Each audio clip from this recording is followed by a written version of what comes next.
vous levez pour l'hymne national interprété via satellite de Iqaluit Nunavut. Ladies and gentlemen, please now rise for the singing of the national anthem via satellite from Iqaluit Nunavut by Sylvia Cloutier and Madeleine Alakakudluk with the Joami School Cultural Group.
Iqaluit and the Bell Center in Montreal linked via satellite with the singing of our national anthem as the Edmonton Oilers, wearing their third jersey for the 10th time this season, have Tommy Salo starting in goal, a 9.04 save percentage, and at the other end it's Jose Theodore. The second meeting of the season between these two. The referees for this game, Stephen Walkham and Mark Jonette. The linesmen, Ray Scapanella and Derek Nansen. Dumped in, and Stefan Cantel is back after it. Morrow, Reisner, and Larocque up front for Edmonton. Larocque, Montreal native, dumping it in along the boards.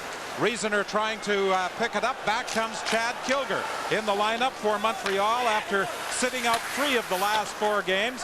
Moved up along the boards for Larocque. Larocque tried to throw it rink wide. It was picked off. Bouillon at his own blue line, throwing it up into the neutral zone, and it's underneath the Montreal player as it comes in across the line on the offside call. Well, coming off a 2-1 loss in overtime to Columbus, a loss that they played very well in. Chad Kilger would come in, an ex-Oiler, and will replace Mr. Dackel, and Doug Gilmour, who can vividly describe all those battles with the Edmonton Oilers, has been tremendous in his career against them with 97 points in 73 games. Todd Marchant is out there with Mike York, and a young man who was called up from the Hamilton Bulldogs, arriving in Montreal yesterday for this game, Jani Rita. This Edmonton lineup will have to shoulder the absence of Ryan and Jason Smith.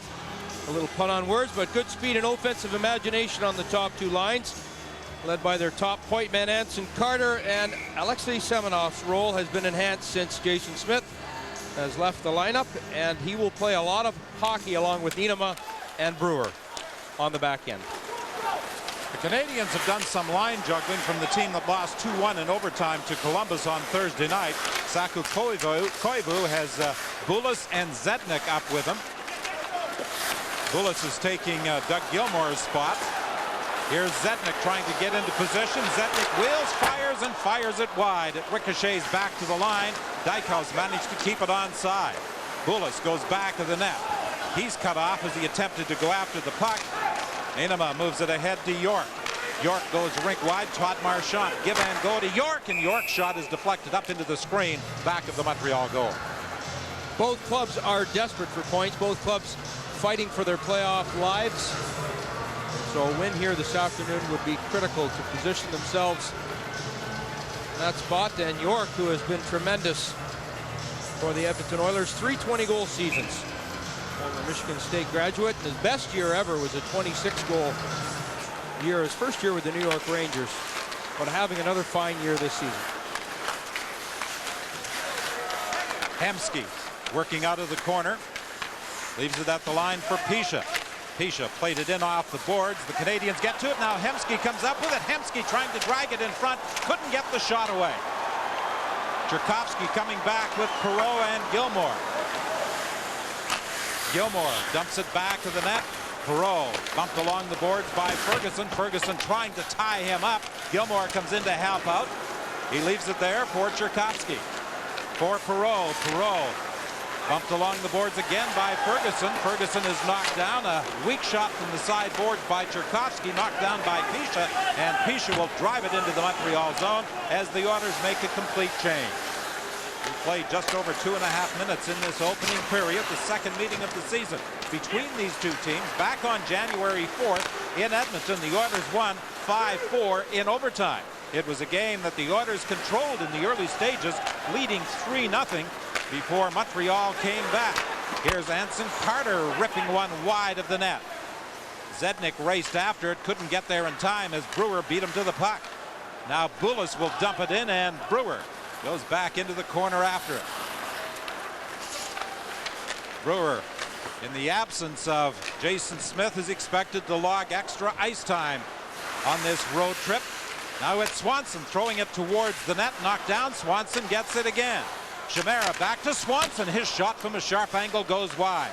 Staios from the point dumps it into the corner. It's left there for Carter.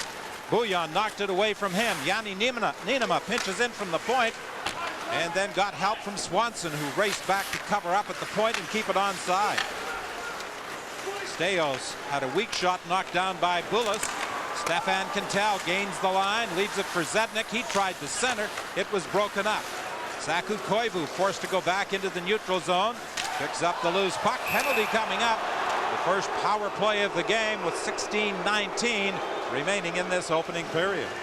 It is an interference call, and you're right, it will go to Montreal. Edmonton Oilers power play 13th in the National Hockey League, and really has struggled. Only 2 goals in their past 20 cracks at it. And there's a nice little look at it. Interfering in the neutral zone. It cost Montreal the other night against the Columbus Blue Jackets. Yannick Perreault was the culprit. Columbus went on the power play and ended up scoring in overtime in what was considered to be a questionable call by Montreal fans, but a good call by Columbus fans. Stefan Cantel stepping into Steve Staios in the neutral zone, resulting in the penalty call. So Edmonton with the power play.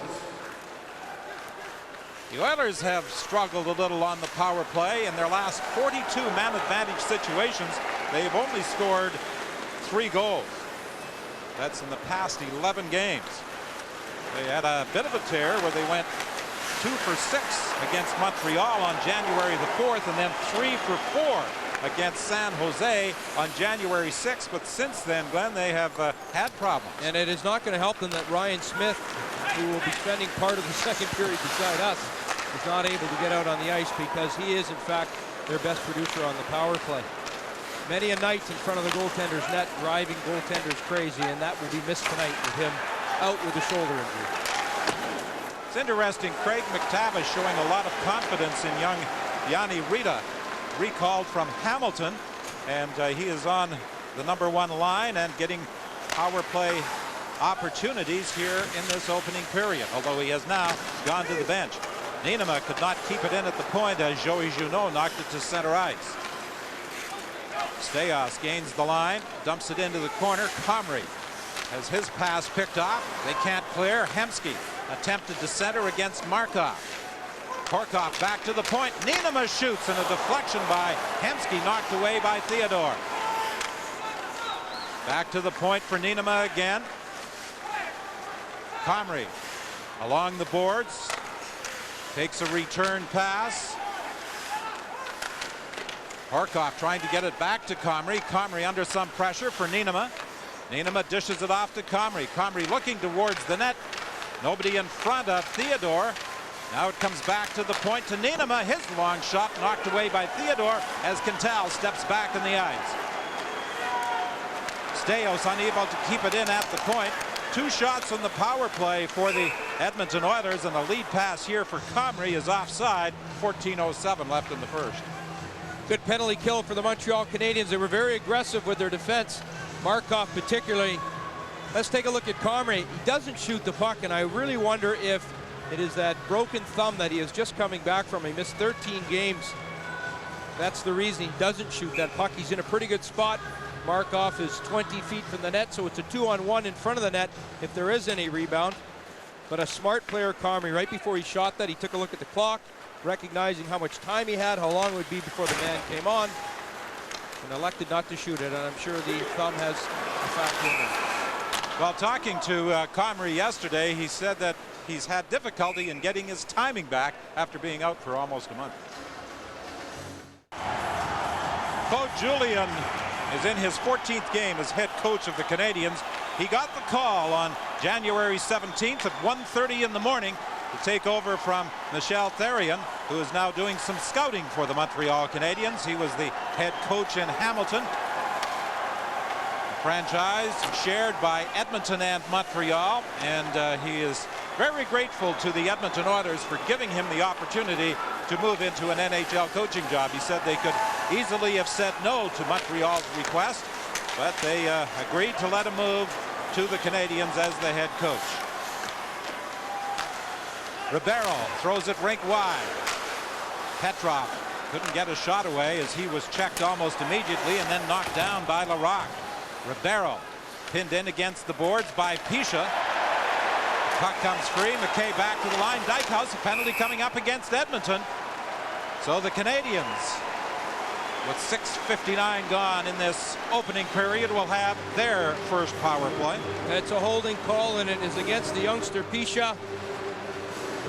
Could not keep up with the speed of the Montreal forecheck and holds on just a little too long with both arms.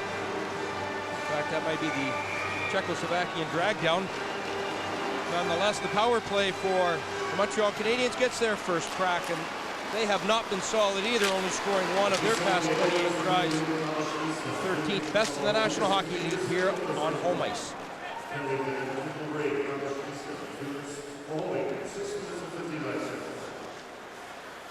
Mike York is out there in a penalty killing role along with Todd Marchant. Reve gains the line, tried to leave it there for Zednik. It was picked off but not cleared. Koivu at the point. Marchant quickly on him. Koivu looking for someone to give it to. Goes back to Reve, over to Markov. Markov slides it in for Zednik. And the puck gets away from Reve, and Reve is starting to hear some of the boos here at the Bell Center that are usually reserved for the injured Patrice Brisebois.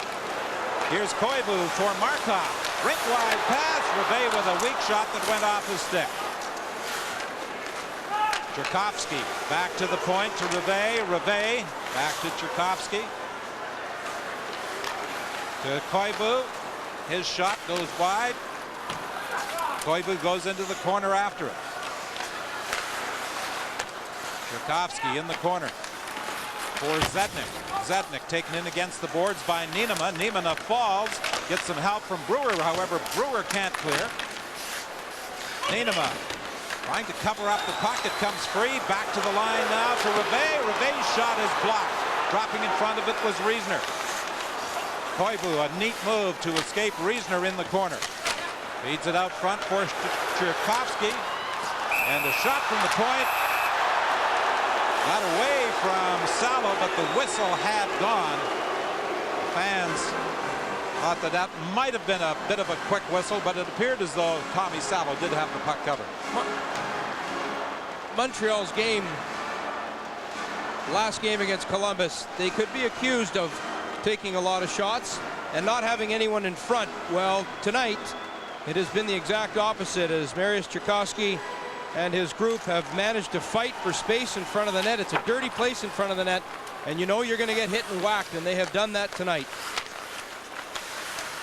In front, they score!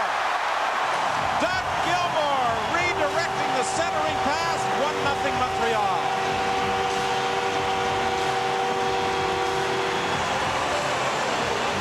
Now this is exactly what the Montreal Canadiens need, as Doug Gilmour scores his 10th goal of the season.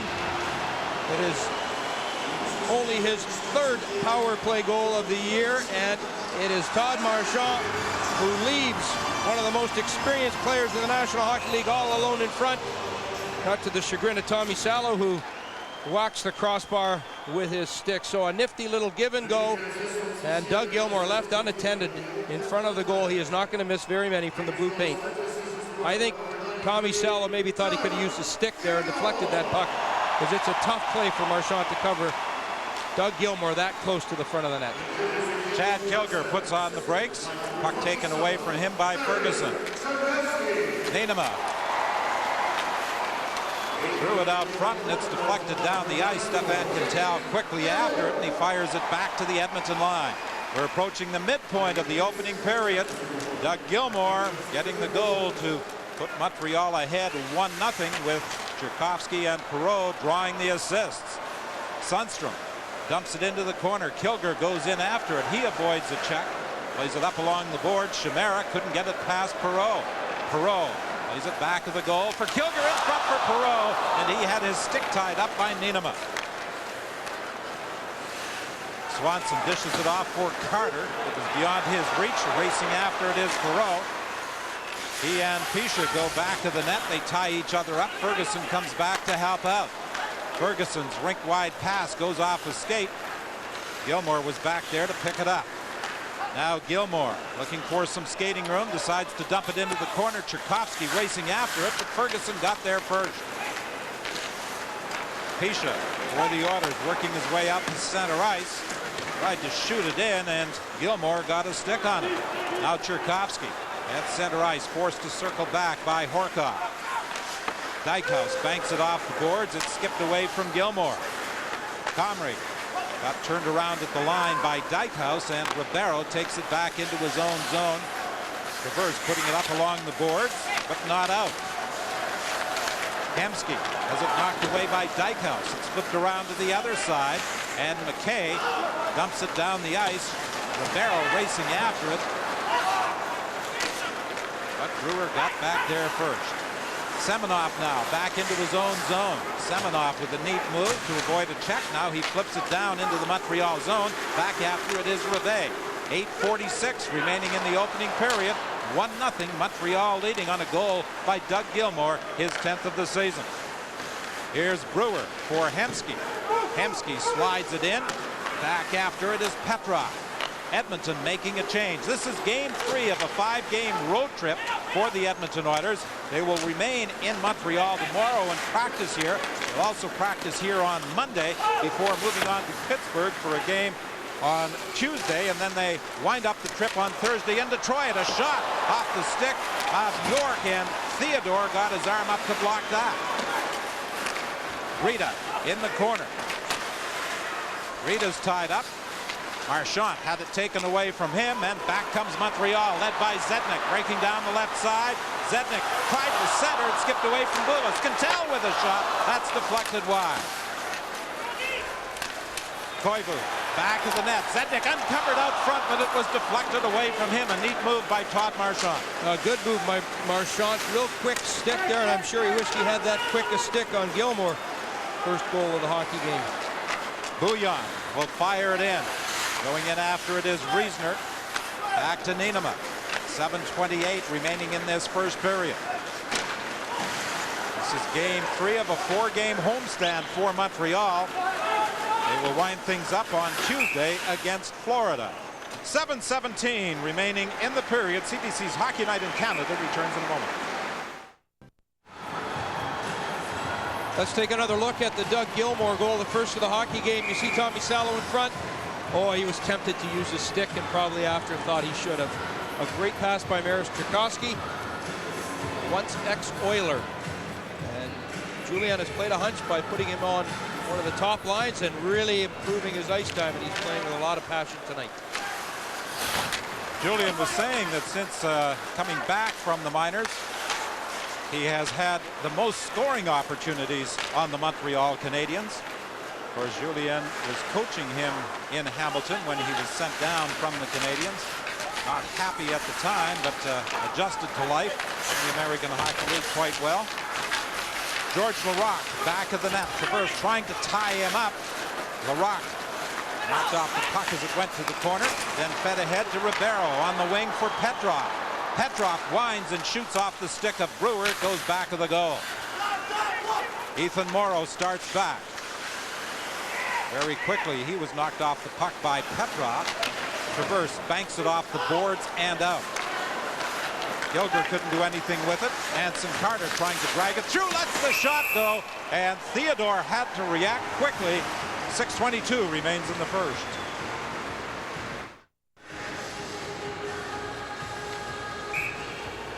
Jose Theodore not tested often thus far tonight. And there Anson Carter, the leading point, assist, and goal getter for the Edmonton Oilers, gets a crack at it. No rebound, no second chance. Just the way Jose wants to start this hockey game. Poulos on Ferguson as the puck comes up around the wall for Carter. Carter moves it quickly for Swanson. Back to Chimera, and his shot is deflected behind the net. Swanson now leaves it along the boards, picked up by Chimera behind the net for Anson Carter. Carter looks to the point. Staios with the shot and a deflection, and it hit the point. Pardon me, hit the post. Shot from the point as Anson Carter now plays it back. Swanson shot knocked down in front. And back comes Montreal. Koivu for Bouillon. Bouillon dumps it in, and Nienema is back after it. He's partnered out there with Steve Staios. Staios a cross ice pass. Horcock winds and shoots. Knocked down by Theodore. Today, as Horcock quickly on him in the corner. Now Comrie back of the net trying to get away from Perreault. Perreault comes up with the puck, can't clear. Horcock attempted to feed the point, and it got away from Staios, and Ferguson has to go all the way back into his own zone. Gilmour out there forechecking. The goal was the 449th of Gilmour's career. He's number 13 all time on the NHL total point list. 4:48 remaining in this opening period, and a 1-0 Montreal Canadian lead over the Edmonton Oilers. Pisha is knocked down. Puck centered out front. Pisha goes back after it. He moves it out of the zone. Pisha jumping up in the play, going for the net. The puck knocked away. In front, Hemsky redirected it right into the pads of Theodore. 4:27 remaining as the Canadiens hang on to a 1-0 lead. Jose Theodore makes his best save of the hockey game. Pisha jumps up in the play. He's a defenseman. It creates an odd man rush, and Hemsky has a nifty little redirection. He scored his first goal, Hemsky did, against the Montreal Canadiens. Back on January 4th, Hemsky got his initial NHL goal. He came close to making it a tie game. And with some traffic in front of him, Theodore had to be quick again. The shot from the point by Bouillon, and the save by Tommy Salo, who holds it for the faceoff. Bouillon is a player who spent the year up and down amongst a couple different clubs. He was picked up in the waiver draft by Nashville. They thought they could use a mobile puck-moving defenseman. He found his way to the minors, and on waivers again, and Montreal picked him up, and he has been vital to their hockey club, particularly with Sheldon Souray out of the lineup. I guess it's better the devil you know than you don't know, and he'd been here for so many years. Another one of those players that Julien had worked with in the minors and now has a lot more confidence in to put in vital situations at the National Hockey League level. As a matter of fact, Bouillon, 5'8", and Semenov, 6'6", out there on the blue line now for Edmonton. Were the defensive pairing to start the year for Hamilton. The puck comes out into the slot area, and Sundstrom couldn't get a stick on it as York starts back. York gains the line. Semenov goes to the front of the net. York could not get the puck to him. Todd Marchant picks it up in the corner. Marchant back to the line. Staios plays it back of the net for Rita. Rita leaves it for York. Traverse trying to work him over behind the goal with 3:15 remaining in this opening period. The Canadiens leading on a goal by Doug Gilmour. Staios over to the far side, cuts off a clearing attempt. Todd Marchant works all the way back to the line, tried to dump it in, and it was knocked down by Bullis. Bullis gets in across the line, pokes it to the corner, then bumps with Niinema. The puck comes free, played back to the line for Markov. He lets the shot go through traffic wide of the net. Staios in the corner, tries to whip it around the boards the other way. Hemsky picks it up. Markov was on him. Hemsky played it to the line, but not out. Markov did a good job of keeping it onside. Edmonton trying again to get out of the zone as Niinema got into some difficulty cutting in front of his own net. Well, he has to move the puck. He really is easy to check if he's standing still behind the net. In fact, Montreal, they're only forechecking with one man, and they send four back basically to bottle up the neutral zone and limit Edmonton's speed.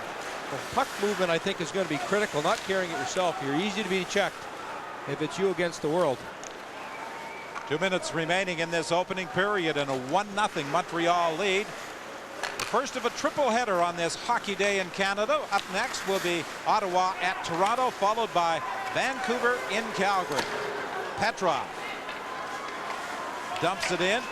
He's bumped in against the boards by Comrie. Semenoff for Comrie. Comrie had problems moving it, now gets some help from Carter, who got it out of the zone, but Ribeiro was there to pick it off and backhand it back into the Edmonton zone.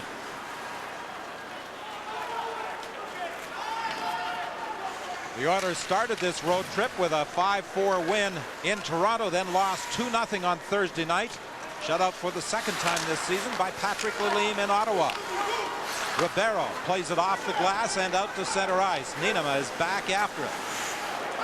He ranks number 9 among defensemen in the NHL in the amount of ice time logged, and he's going to be a busy man, I would assume, for the balance of this game here at the Bell Center. 1:10 the time remaining in the first period. The injured Sheldon Surrey is going to help us with our Timbits feature between periods, as this group of 5-year-olds from Montreal will be performing, and I'm sure they're eagerly awaiting their opportunity to step onto the ice before 20,000 here at the Bell Center. Well, what is worse than that is we're going to have to call that game.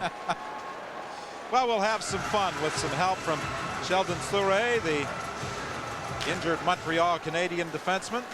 He's been practicing with the team, but that thumb injury that he suffered last year during the playoffs against Boston still causing problems.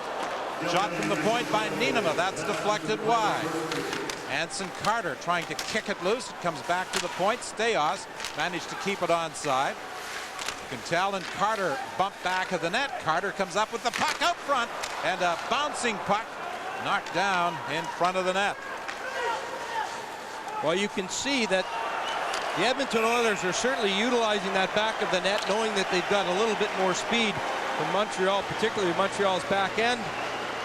And we are going to get another penalty, and it is going to go against the Edmonton Oilers. They are complaining profusely. It is a hook. It was in the neutral zone, something that you cannot do, and Steve Staios will get 2 minutes or less. We'll take a look at that in the neutral zone. Montreal player Tchaikovsky certainly had a half a step on him, and Staios decides to run a little interference for his defense partner.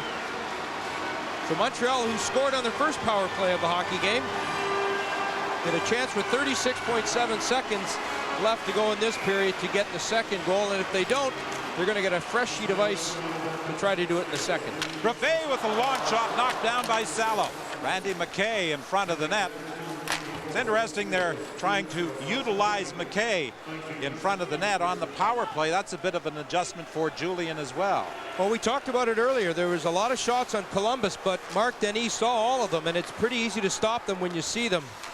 Press were very critical about Montreal not going to the net, not going to areas where you have to pay a price, and as a result, Tchaikovsky's doing it tonight, and McKay is doing it tonight, and they're more effective. Zednik was waiting for a one-timer. Markov lays it in for Koivu, who tried to redirect it just as the horn sounded, and he put it back of the net. So Doug Gilmour has his 10th goal of the season as the Montreal Canadiens lead Edmonton by a margin of 1-0 after 1.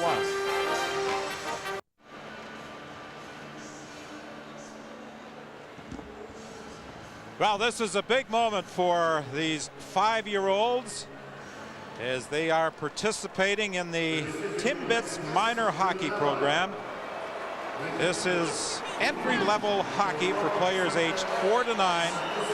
The coaches worked with the players, and Sheldon Souray from Lloydminster. All right, guys. Providing some encouragement for these youngsters as they come out. These are players from Laval, and they have divided the team up into red and white. And these are the youngsters who are participating in the game, both male and female. Yes, and both the two teams' coaches, they have kids that play on the team, and we are going to be very critical tonight to make sure that their children do not get more ice time than the other players on the hockey club. But what a great moment this must be. I saw them upstairs walking around the Bell Center here. They were getting a grand tour of the building, and how exciting it must be to play on this ice where many of their favorite hockey players play. Well, when you have this many players on the ice at the same time, the puck is like a magnet. It seems to attract them all, and they're all just trying to get their stick on it, make a play. Sometimes when they fall down, they aren't particularly quick in getting up. And they're going to race after this puck in the neutral zone. I think this young fella is a little confused as to which way he should be going, but he's going to get turned around. Well, this doesn't just happen at this level, Don. I played 16 years in the NHL. It happens at the NHL level also. Ask any coach, and he can tell you that that puck certainly is like a magnet. In fact, maybe a future Glenn Healy in that net, as I have counted 2 saves already. Well, the red team is going to get a chance now, and this young man is having a little problem as he heads down the ice, but he's getting a lot of cheering. Dufour going in. Oh, and the save is made.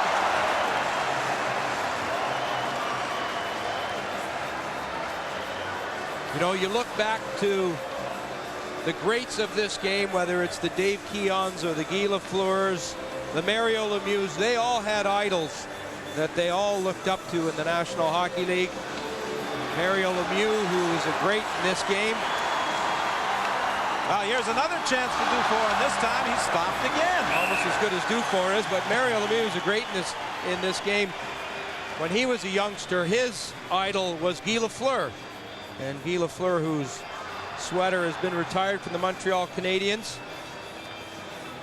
Well, we said that Sheldon Souray was down at ice level providing encouragement for the youngsters. Sheldon, they must have been tremendously excited to have this opportunity. Oh, I mean, I seen a whole pack of goodies on the table for them. They were getting their sugar, and I see they're moving out there pretty good, so it's fun to watch out there. When you were growing up, did you have someone you idolized as a hockey star?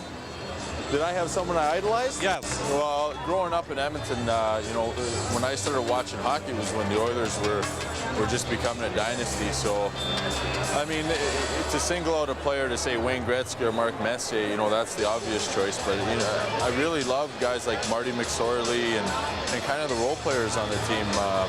But growing up in Edmonton, I was treated to watching such great players. It was fun. Sheldon, who were more in awe of you, the players on the team or the coaches in the room?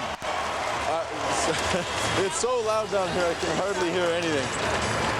Well, I think the Timbit players have completed their game, and it's a scoreless tie between these youngsters, the 5-year-olds from the Laval Express, and they have had their moments performing before 20,000 here at the Bell Center, and who knows, in future years some of them might be performing in the Bell Center or other arenas throughout the National Hockey League. And for some of the youngsters on this team, this is going to definitely be the thrill of their lifetime. Well, there's 50,000 kids that take part in this program, and give Tim Hortons a lot of credit for this, because it certainly is exceptional, and there's no doubt that those 4 and 5 and 6-year-old children that take part in this, they will never forget this. And getting to meet Sheldon Surrey, I'm sure that is as exciting as can be. Like I had mentioned, not many kids get a chance to get up close with an NHL player. And a lot of the greats look back on their time. The Dave Keons who looked up to Dickie Moore, and the Ken Drydens who played in this building that looked up to the Glenn Halls, and the Wayne Gretzkys. Believe it or not, Wayne Gretzky even looked up to Gordie Howe. And here's the opportunity for Dufour, and 2 chances to score, but on neither occasion was he able to put the puck in the net. And right now, let's go down to ice level, and here's Steve Armitage. Thank you, Terry. Normally I stand up and the mic goes up when I talk to hockey players, but not so with Alexander. Alexander, what do you like about hockey? We just saw you out there today. Scoring goals. You score lots? I try to really hard. Who's your favorite Montreal Canadian? Saku Koivu. Oh, he's a good one. Christopher, tell me who's your favorite hockey player on the Montreal Canadiens? Saku Koivu. Because he scores a lot of goals? All right, now I go way up here to Sheldon. Sheldon, thanks for your commentary during that game. Tell me what it was like for you when you started this game as a maybe a 5 or 6-year-old. Well, I think at this age it's all about fun and, you know, getting a chance to go out to the rink and you know, spend some time with your parents as they drive you to the rink. And you know, the earliest memories I have is going out and playing on the outdoor rinks in Edmonton, and all I can remember, it was a lot of fun. Sheldon, thanks for this, and our thanks to Tim Hortons for some Timbits minor hockey program here today. Our game brought to you by Timbits Hockey. Timbits Hockey, the first goal is having fun.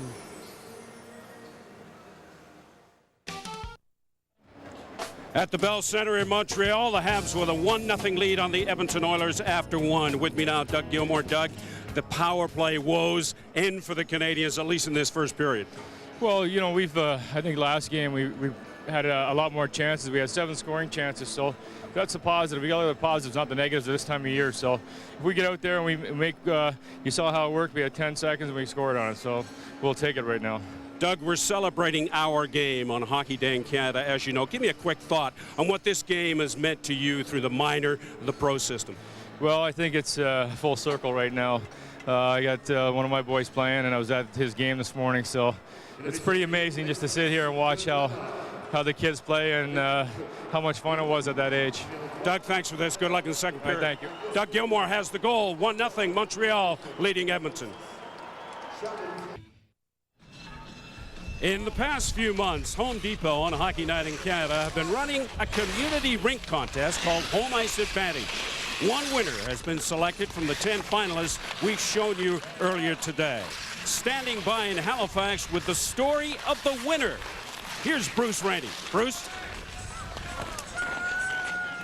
It sits on 2 tennis courts in the north end of Halifax, and it's become the place to gather for the neighborhood kids.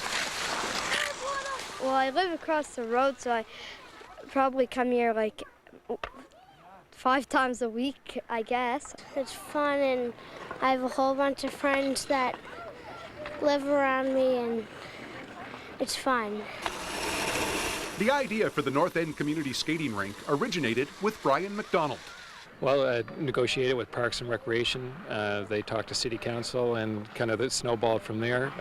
We're given the site, permission to use the site, and had a list of volunteers to start with, and grew from there. Started last year with maybe about a dozen volunteers at the start of the year. This was, I'm talking October, November prior, and grew to about 30 midway through the season. And year number 2, we're up to about 50 volunteers.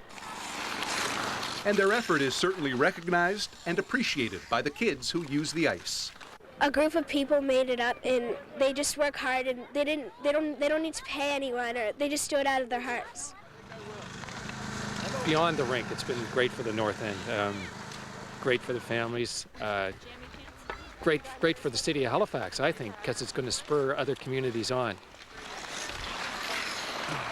Congratulations to Halifax. Dougie Gilmour's 10th of the year on the power play, and the Habs lead the Oilers 1-0 after 1 here at the Bell Center in Montreal.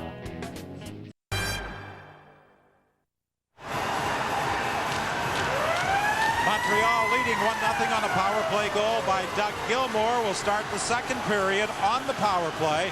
Still 1:24 remaining in the penalty to Steve Staios.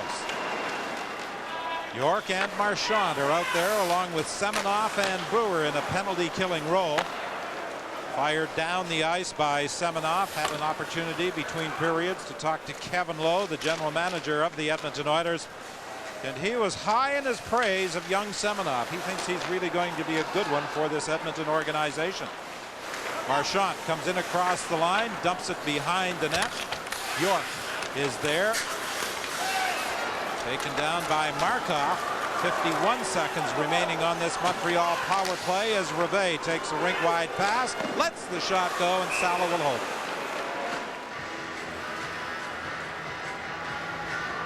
Dougie Gilmour, what a career he has had. 13th all-time in points behind Brian Trottier, 11th all-time in assists behind Mario Lemieux. Mario Lemieux has 1,000 thanks to a 4-point night the other night against Boston, and 12th all-time in games played behind none other than Wayne Gretzky, and all those games with all those different teams there. The only team missing from that little collage is the New Jersey Devils. Niederman in the corner is checked. Puck comes back to the line. Traverse dumps it behind the net. Gilmour went after it, beaten to the puck by Niederman. Now Traverse at the point, manages to bang it into the corner. 22 seconds remaining on this Montreal power play. Traverse winds up, the shot is blocked. Perreault gets it and fires it wide. He was trying to pick the far corner. Niederman behind the net, flips it around the boards. Perreault for Tchaikovsky, for Gilmour. Gilmour feeds it back to the point. Bouillon back to Gilmour. Gilmour slides it out into the crease area, and Perreault is knocked down. The puck goes to the corner. Bouillon pinches in from the point. Gilmour tried to center. It goes off his stick. Edmonton back at full strength, and coming down the right side is Riesner. Riesner in across the line with Morrow. It's dumped back to the net. Morrow goes after it, but Theodore plays it up along the boards ahead of him. We're approaching the 2-minute mark of the second period. Montreal leading 1-0, dumped in, and Comrie goes after it. Traverse takes him in against the boards. Comrie trying to stay with it, gets it back to the line for Brewer. Comrie for Hemsky. Hemsky for Horkoff. He leaves it there for Hemsky.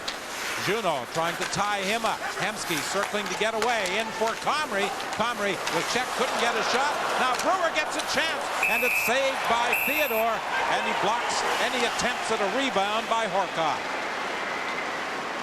Quick little turnover, and Brewer, who's still involved offensively in the play, finds the puck on his stick. Take a look at the giveaway here. Montreal has the puck. Oop, no, we don't have the puck, and Brewer, who has a man in front, maybe like to pass to him, I don't know, since he is a forward and you're a defenseman. Ryan Smith beside us. That's Ryan. Ferguson from the point. The shot knocked down by Theodore, who was out at the top of the crease. Chimera was standing there, and Chimera had a man on him, couldn't get a stick on it. The Oilers applying some pressure here in the early stages of the second period, trying to get the tying goal. Gilmour with the only marker on the power play in the opening period. Chimera tried to dish it off for Anson Carter. It was broken up by Bullis. And now the Canadiens dump it ahead. Zednik coming in on the left wing, and Zednik has knocked off the puck by Pisha. Flipped around the boards for Carter. Carter looking for Swanson, breaking through the neutral zone beyond his reach. 3 minutes gone by in this second period. Zednik had to reach back to get the puck at the blue line and dumped it in. Staios moves it up along the boards for Carter. Carter working slowly to his own blue line, ahead for Chimera. Chimera couldn't go anywhere with it. And now Koivu circles away from a check. Played it over to Rivet. He couldn't do anything. Carter races after it, trying to go around Markov. The Montreal defenseman knocks him off the puck. To the attack goes Koivu for Kilray. He was looking to get it back to Koivu. It was beyond his reach. At the point, Rivet with the shot, kicked away by Salah. Todd Marchant takes it back to the net, moves it over to Niederman. Nienema flips it rink wide. Now Marchant moves it ahead. Flipped in by York. Rita goes in after it. He bumps with Rivet back of the net. York with his speed gets to the puck. York tried to get the shot away. It was blocked by Markov. Brewer dumps it in behind the goal. Rita had it knocked away from him, but they keep it onside as Semenov makes a good play at the point.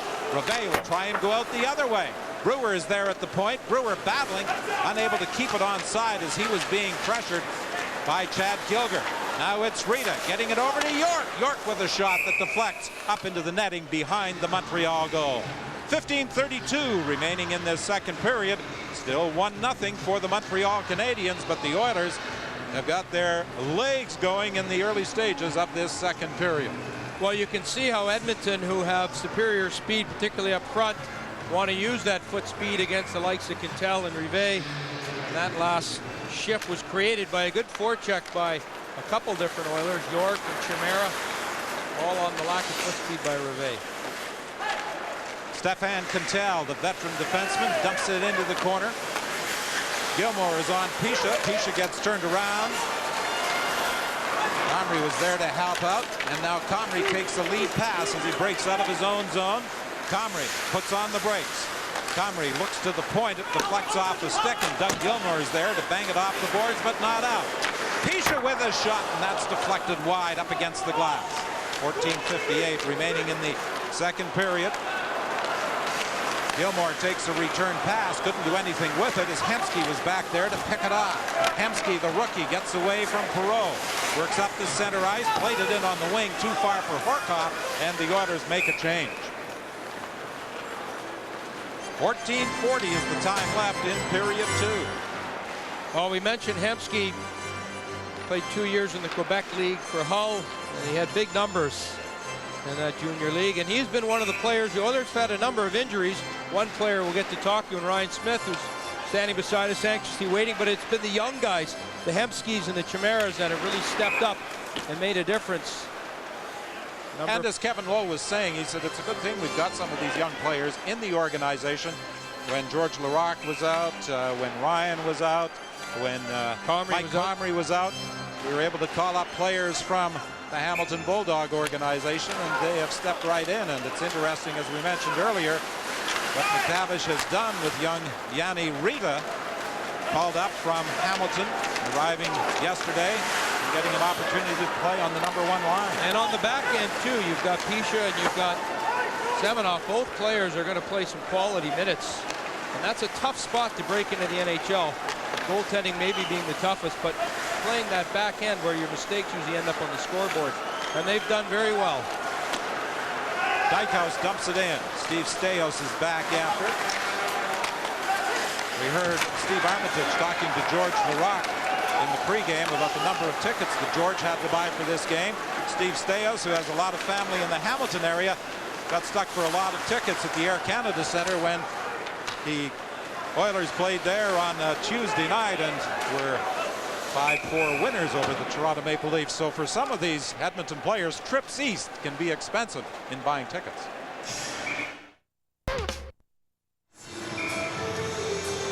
Welcome back to the Bell Centre in Montreal. Ryan Smith would much sooner be down on the ice playing than watching the game from the booth. But Ryan, it's nice to have you drop by, and we'll ask for some input during a portion of this second period as you watch your teammates perform, trailing by a score of 1-0. It seemed as though they came out maybe a little slow in the first period, but have got their skating legs in this second frame. Yeah, we've had a few opportunities there in the first, and now we picked it up here in the second, which is good, and hopefully we can get on the board here. A wrap-around attempt by Koivu, and that was steered away by Salo. Dumped down the ice, racing after it is Chimera. Chimera looking for a trailer. It's Brewer. The shot and the save, the rebound. The puck in front of the net, and Chimera couldn't get a good shot away. Swanson behind the goal for Chimera. Back to Swanson. Anson Carter goes to the front of the net. Swanson couldn't get it to him. Swanson is knocked down by Rivet. Now Zednik whips it around the other way. Cut off by Steve Staios. Carter trying to get into position, then tried to feed the point, and it was beyond the reach of Nienema.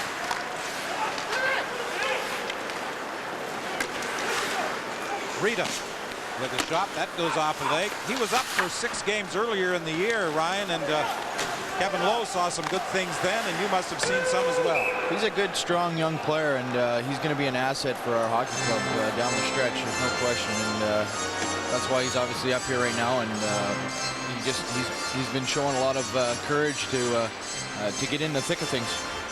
Craig McTavish, does he tell the D that it's a green light to jump into play? Eric Brewer there the last rush and a number of rushes. Well, we try to get the D's to jump in there. Yeah, so pretty much he does say when you have the opportunity, the chances, get by those forwards there and get into the play. Back to the point for Cantel. Scores! I think it was deflected there.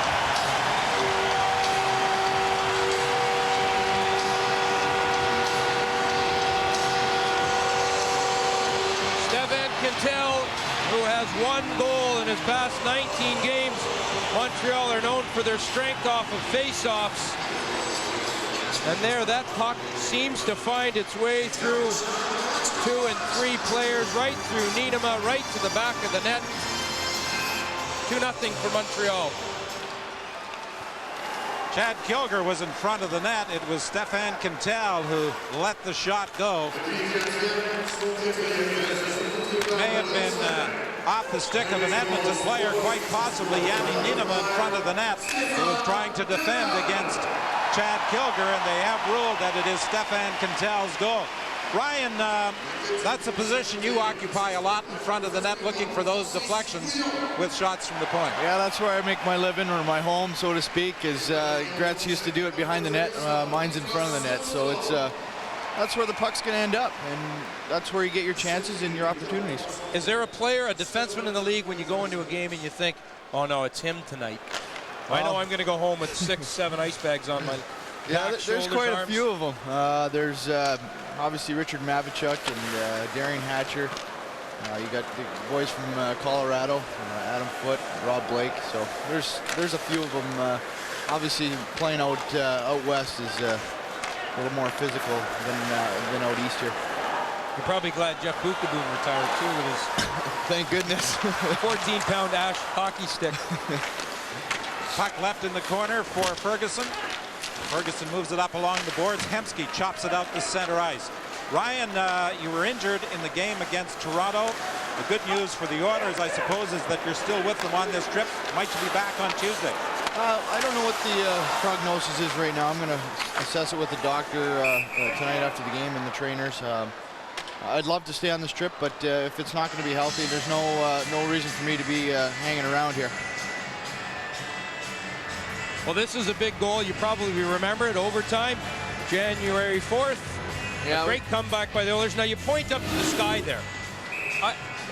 What are you pointing to there? Well, my wife is expecting a baby, so awesome. That's for the little one inside her belly. Awesome. That was an unbelievable pass by Toddy Marchant. He's developed as a player over the last few years now, and he's always been a defensive player, and now he's expanded his offensive skills. Buffet with a shot from the point. Salo knocks it down. Brewer had some problems trying to clear. Ribeiro out front for Petrov, and that's fired wide. Buffet has it knocked away from him. The Oilers, Reisner tried to drag it past Petrov, and that was a pretty good defensive play by the Montreal forward, or it might have been a 3-on-1.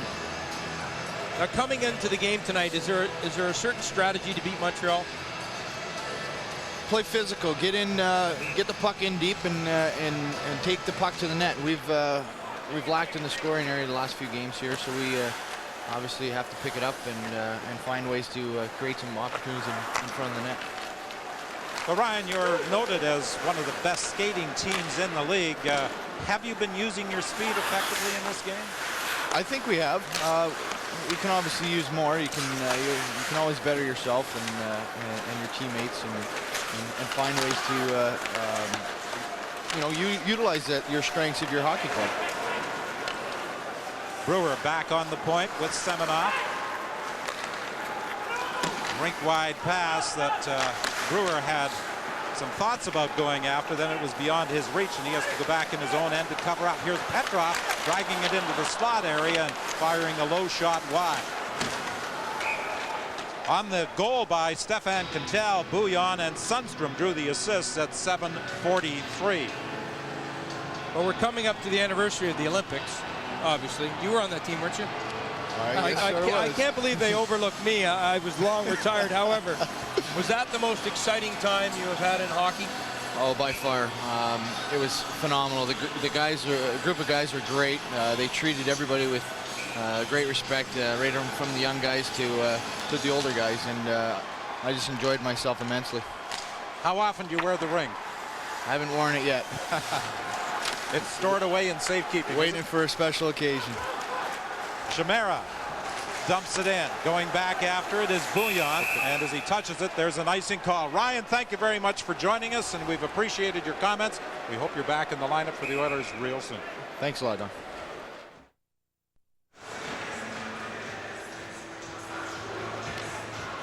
Jan Bullis going to the penalty box for high sticking at 10:14. He got a stick up on Jason Chimera as the puck was dumped down into the Montreal zone. Now at the point, it's Todd Marchant. Dishing it off to Swanson. Carter's in front of the net.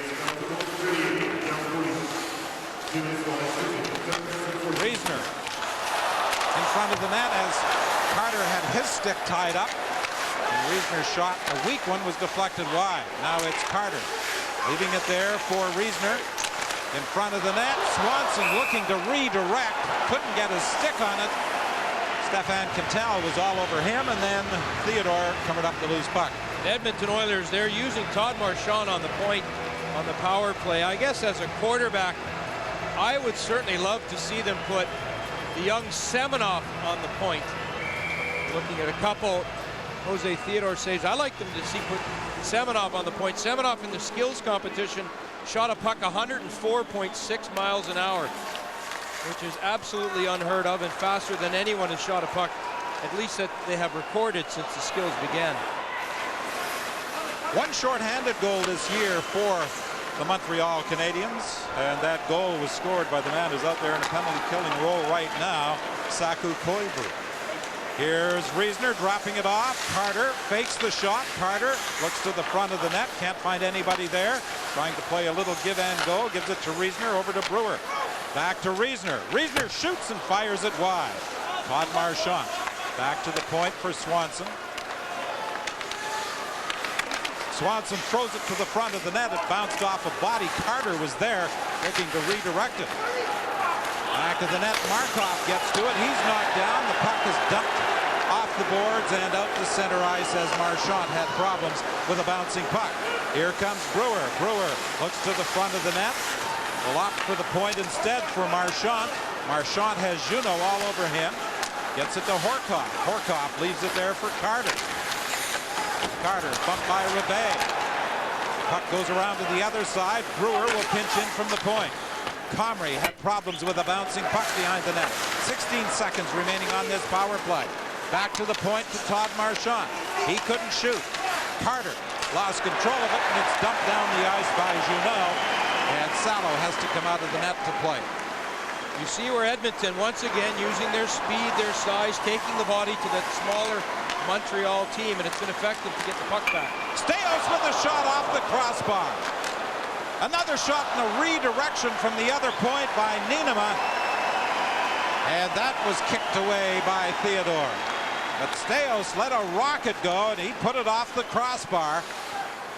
York now puts on the brakes. He winds, shoots into the pads of Theodore, with Comrie standing right on the doorstep. Staios is a very active defenseman. He jumps up in the play all the time, or at least when he gets the opportunity. And here he hits the crossbar. Staios had 9 goals a couple years back with Atlanta. He was their captain. He played forward. He played defense. And he is a coach's dream because he is so steady defensively for Craig McTavish, but also has the ability to jump in the play offensively and do just that. He's scored 3 goals this year. Native of Hamilton. Tchaikovsky attempted to drag his leg but could not stay onside, resulting in the whistle with 7:07 remaining in this second period. Montreal Canadiens in the preseason, they were 7-2-1. The only team better for the Minnesota Wild. And this man, Cherkowski, led the entire National Hockey League in preseason with scoring, and somehow found his way, after scoring in the first game of the year, in the coach's doghouse. Well, he's got his confidence back. He's no longer in the doghouse, and the coach has confidence in him, and it's resulting with more ice time and better play. Bouillon takes York in against the boards. Here's Ferguson bouncing on a loose puck. A backhand shot goes wide. Gilmour comes back, taking it behind the goal.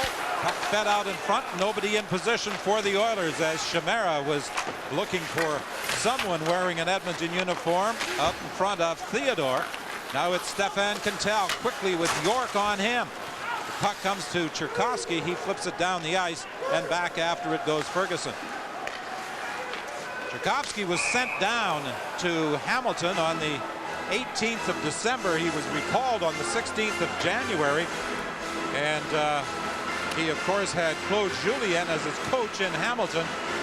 And he redeveloped the confidence in his game and was recalled by the Canadiens. Julien was also saying that he really appreciated the way his Bulldog teammates treated him, along with the coaching staff in Hamilton. And when they were on a road trip in St. John, he took everybody out for dinner. It was a $39 dinner right there in St. John's. Wouldn't be as expensive as the Edmonton Oilers rookie dinner that is going to take place tonight here in Montreal. Quick shot by Zednik. That's blocked. Hemsky now fires it rink wide for Comrie. Comrie over to Horkoff. Back to Comrie, and the net is taken off its support as Comrie goes crashing into it. And is there going to be a penalty? No call. Comrie gets very lucky here. Fans think that this should be a trip, and you can judge for yourself. And then some good speed by the Edmonton Oilers leads into a good chance, and again a non-call as Boulis takes the Edmonton player into the net. That was one pass, 50 feet, and they attacked Traverse and Dykhouse with incredible speed. This shows you the transition game of the Edmonton Oilers. Brevet at the point knocks down a clearing attempt. Now it comes free for Sundstrom. A weak backhand shot that is blocked by Semenov, and Brewer gets the puck. He can't clear. Rebay at the point. Well, I guess it did come out across the line. Rebay got turned around, and apparently the puck slid out across the blue. Sundstrom, I felt, really wanted to pass that puck. I don't think he wanted to shoot that at all. He had Kilgore in front of the net. Sundstrom has been a great addition to this hockey club since coming over. He scored his first goal of the year. He's playing in San Jose, and Santa Claus had already come. It was December 28th. The second goal was into an empty net, and then he was traded to the Montreal Canadiens. A real solid defensive player who has an offensive upside if given the opportunity. Whipped around the boards and down the ice, and this will be an icing call. Montreal very happy to let the next 25 minutes of this hockey game go by without incidents. They will have all 4 and maybe 5 men back in the neutral zone. Certainly are not going to allow Edmonton, with their speed, to go through 200 feet of ice on a set of defense that lack a little bit of foot speed themselves. There's Julien, 3 years with Hamilton. He only had lost 6 games this year when they made the move to promote him to head coach here in Montreal. Staios had come in from the point, was attempting to get a good shot away, had a man on him very quickly. The Canadiens have only had 9 shots so far in the hockey game, 4 in the first period, 5 in the second. The Oilers with a total of 15, but so far they have been unable to beat Jose Theodore. He has lost his last 5 starts. Something of a streaky year for Theodore prior to losing his last 5, including the overtime loss the other night to Columbus. He had a record of 3 wins and 2 ties in his previous 5 games. Well, I think the big stat there really is the shots against. That's what Julien has really tried to do. Limit the number of shots. Montreal continually got outshot, particularly the past 2 seasons. And by limiting the shots against, you limit scoring chances. And those scoring chances, if you can keep them down to 13 or 14 in any given game, with the Hart and the Vezina Trophy winner on board, you stand a good chance of winning. Stefan Cantel moves it across. Lead pass for Cherkovsky. Gilmour goes to the front of the net, and Gilmour managed to get a shot away, even though it appeared as though Pisha had him tied up. Here's York for Carter. Carter going in, a shot to save. Carter gets the rebound. Out front for Marchant. It's blocked before it gets to the net. Great chances at both ends of the ice. Now here's another chance. Cherkovsky tried to center, and Marchant did a good job of coming back to knock it down. There was a great pass there by Cherkovsky. He had a great play on the first goal that Gilmour scored, and nearly another goal for Gilmour off of a helper from Cherkovsky. Carter comes back to the line, moves it across for Brewer. Brewer moving in. The shot is blocked, and the big rebound is flipped down the ice by the Canadiens with 2:53 remaining in the second. Theodore very wise there. He knows that Marchant is right on his doorstep, so he kicks the rebound 15-20 feet out where there are no Edmonton players. You know, Ryan Smith talked about the improved offensive play of Todd Marchant. In this game, he's made a couple of big defensive plays in front of his own goal. Goulis is offside as Zednik brings it in across the line. Let's take a look at Tommy Salo, who makes an impressive save. Cherkovsky uses his speed. He certainly has some of that, and throws the puck back out the short side. How many times have we seen Wayne Gretzky do that to Jari Kurri? And at the other end, one chance typically leads to another, and this one, I think, gets blocked by Cantel. And here's a good look at what Jose Theodore has done after 40 games. He is one of only 3 goaltenders to win the Hart and the Vezina, Hasek and Planta. The other 2, I would say he's in pretty good company. I was looking for Healy's name on the trophy. There's a little beaver on the top of it. That's me. Dumped out to center ice, picked up by Riesner. He gains the line, got away from Koivu. Koivu trying to stay with him, and does manage to knock the puck away as it goes to the far corner. George Larocque is bumped there by Traverse.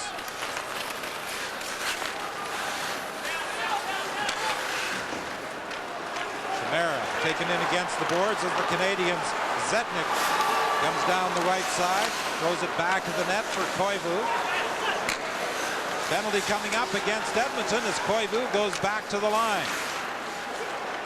Zednik over to Cantel. He scored the second goal of the game. Bouillon with a shot. The rebound kicked away by Salo. Cantel feeding it into the corner for Koivu. Koivu got knocked down.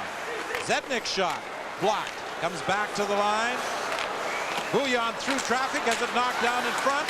Delayed penalty call, and finally, as Larocque touches it, the whistle goes with 1:11 remaining in the second period. Edmonton will take a hooking penalty. Greg McTavish not very happy about this call. There's 1:11 left to go in the period. Chimera is the gentleman who will sit for 2 minutes or less. And for the Edmonton Oilers to get back in this hockey game, they cannot spend chunks of the game in the penalty box, and certainly they were starting to generate some momentum with some Theodore's good saves. And there's a look at the penalty. The neutral zone, you have to be able to skate unimpeded. That is not a new rule, but certainly one that the referees are calling, and that little tug gets him a penalty.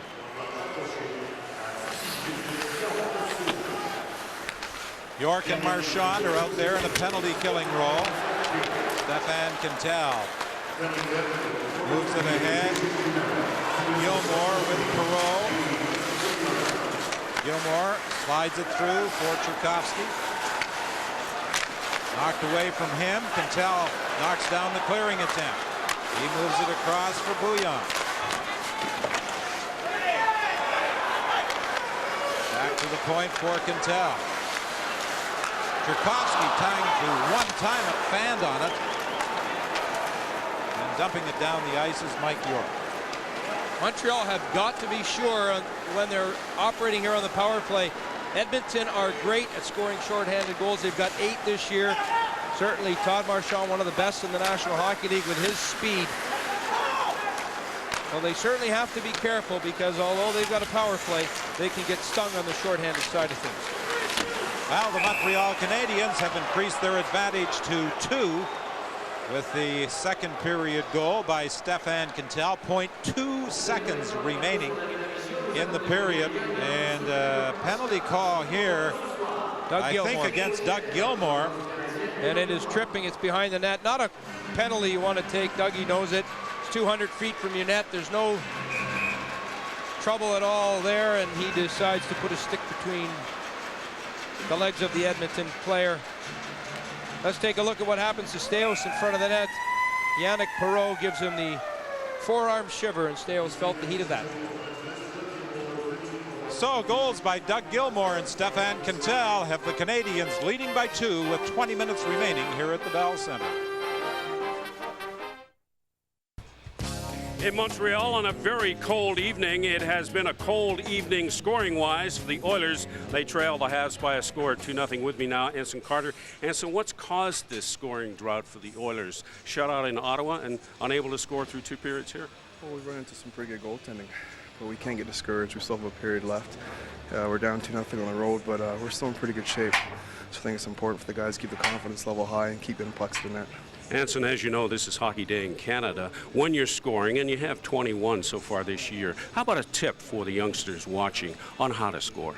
Well, you know, one guy when I was growing up, one of my cousins growing up told me just pick a spot in the net and just shoot. And if the goalie makes a save, you tip your hat to him. And that's exactly what I do today. I try to pick a spot in the net, and if he makes a save, you know, he's better than me on that shot, but more often than not, I think I'm going to try to score more goals.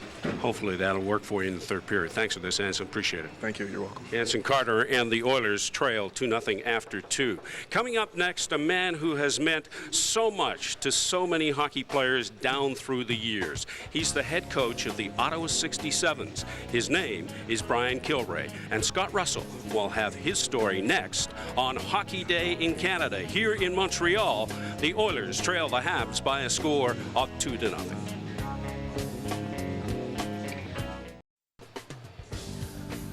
Doug Gilmour opened the scoring for Montreal, and then in the 2nd period, the 4th of the year, a deflection, a goal credited to Stefan Cantel, and that makes it Montreal 2, Edmonton 0, as we're in the 2nd intermission here at the Bell Center in Montreal. By any measurement, he's a coaching legend in this country. His name is Brian Kilray, the head coach of the Ottawa 67s. Here's Scott Russell with his story.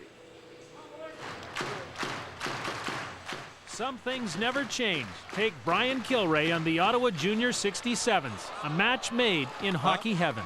I'm dealing with 23, 24 kids every day, and every day isn't the same for me, but it is for them because they have to go to school, come down to the rink, but it's an enjoyable thing for them because if they can come here and have fun, they're going to get better.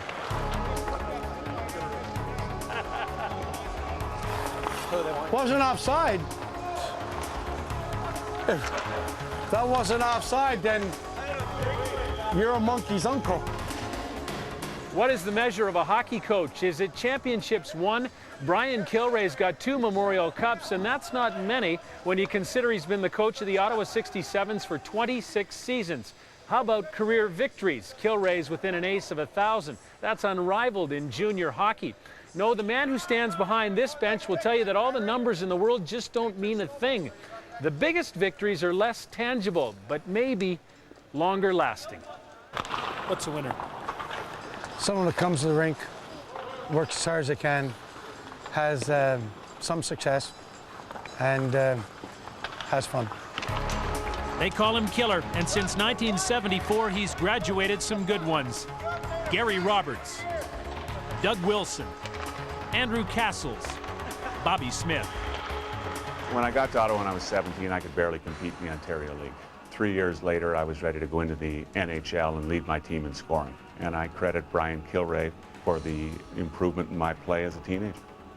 Alan McCauley, twice junior hockey's best player, a Maple Leaf, a credit to his mentor. I don't think I'd be sitting here today if I didn't have Brian as a coach.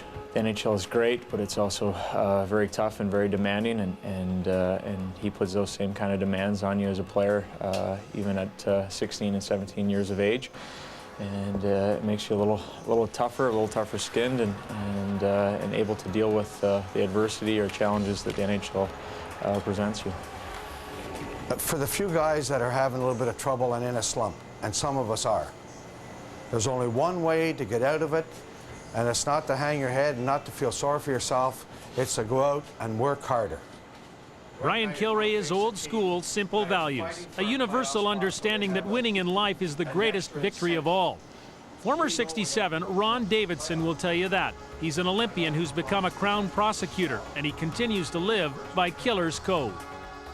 I think the most important lesson I learned from Brian Kilray was doing your absolute best at every opportunity, living in the moment, and seizing that moment, and giving 100%. They come back to Kilray, seek his company and his counsel. Jarrett DeFazio had big dreams but never got drafted. He's a teacher now and learned from Killer that winners don't always wear hockey sweaters. You think about when you're a teenager, it's a time for you, it's a time for just you and your friends. Well, what Brian Kilray was doing for me at 16 and 17 was showing me a world around it, that there is a lot of things going on in the world, and that passion is what I try and bring to the teenagers that I work with. Seeing everyone be rewarded, whether it's going on to be a professional hockey player, getting your education and getting married, getting in the workforce.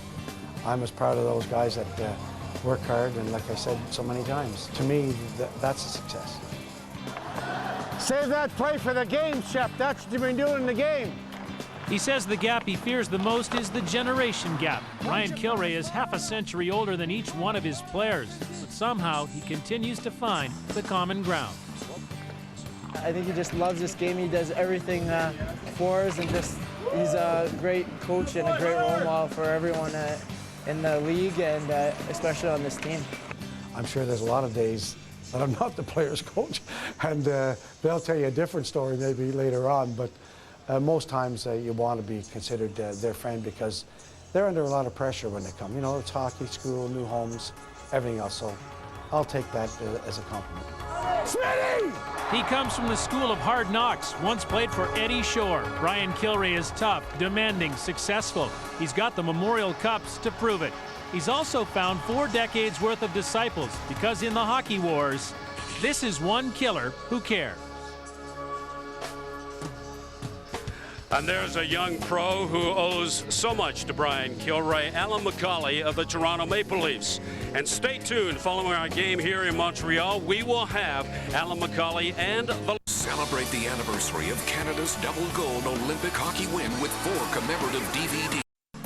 The Montreal Canadiens take a 2-0 lead into the third period. Doug Gilmour on the power play in the first period. Stefan Cantel at even strength in the second. And the Canadiens have a 2-0 lead. Jason Chimera with 50 seconds to serve in a penalty. Doug Gilmour with 1:59 remaining. They play 4-on-4 to start the third period, and then Edmonton will have a power play of 1:09 in duration. Traverse lost the handle as Semenov leaves it in the corner, and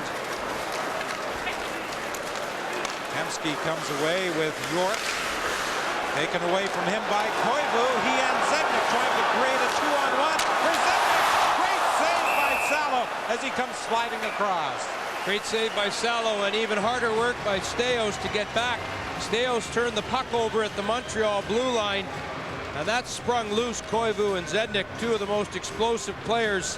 In fact, 1-2 in scoring. There's the turnover. And Montreal comes up the ice and gives Semenov full marks for forcing that puck to go over his stick. 2 things happen there. It gives Salo time to get across, and Staios just a little bit more time to get back in the play. Juno wins the draw to Reve, and Salo tried to drop it back to the net, but it got caught up in his webbing, and so as a result, another face-off in the Edmonton zone. Here's a little summary of Tommy Salo's numbers. What a workhorse he has been. And he has been the goaltender for this hockey club's 6 straight 20-win seasons. Joey Juno from the faceoff going to the net as Sundstrom got him the puck, and it's 3-0 Montreal. With 12 seconds left to go. And the Edmonton penalty. Again, off of a faceoff. This is the 3rd goal that Montreal have scored off of a faceoff. And that workhorse that we were so describing was not quite set, and with the legs open, Joey Juno makes it 3-0. All three of Montreal goals have come from the faceoff. Markov with a long shot that's deflected by Salo, and now the Oilers have the power play.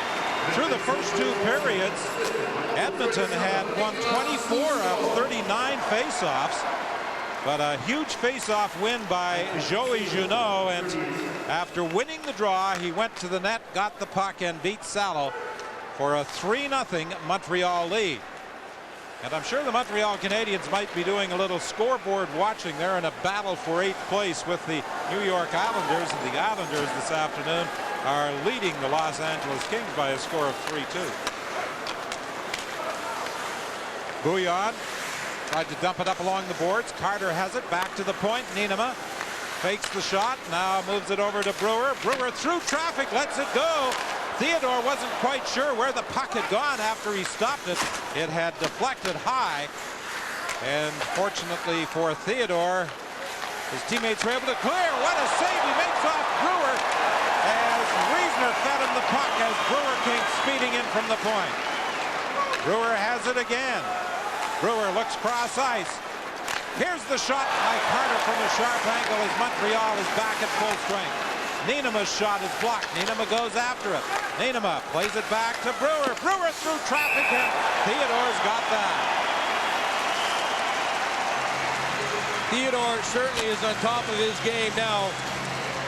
You can just sense that style of goaltending that he has to play, where he is in advance of every puck. Here he makes a great save off Brewer, who cuts into the back doors. Cantel gets strung up a little bit too high on the back door, and here through a screen again, he's there before the puck gets there. There's no rebound. You know, there have been some media in Montreal who have been attempting to create a bit of a goaltending controversy after the performance by Matthew Garon, shutting out Washington and then making 42 saves and beating Boston. But Julian has clearly stated that Theodore is his #1 goaltender, and he's certainly been performing like a #1 goaltender in this afternoon's game with Edmonton. Well, you saw it in the past year. They would define their goaltenders as 1 and 1A. Julian has not bought into the program. Theodore is the starter, and the backup is Garon. And from a goaltender standpoint, particularly if you won the Hart of Vezina, that's what you want to hear. Comrie lost the handle on it, and you have to wonder if he's having problems still with that thumb that was broken and kept him out of the lineup. Talking to him yesterday, he said it is still causing him some difficulties. Here's Comrie, back pass for York, and that shot is blocked before it gets to the net. Petrov takes the feed from McKay. He was looking for Markov back at the line, broken up by the Oilers. Todd Marchant, and it's whistled down on the offside call. Toyota game file. A couple big streaks broken tonight. Gilmour hadn't scored in 13 games off of a face-off. He ends that from a nifty Mariusz Czerkowski pass right here. And Stefan Cantel, who hadn't scored in 20 games, scores off of the draw, and as a result, with a third period goal, it is now 3-0 for the Montreal Canadiens. And from the face-off, Joey Juno in the third period makes it a 3-0 game as Nicholas Sundstrom picks up the assist. York in across the line for Marchant. Marchant moves and scores!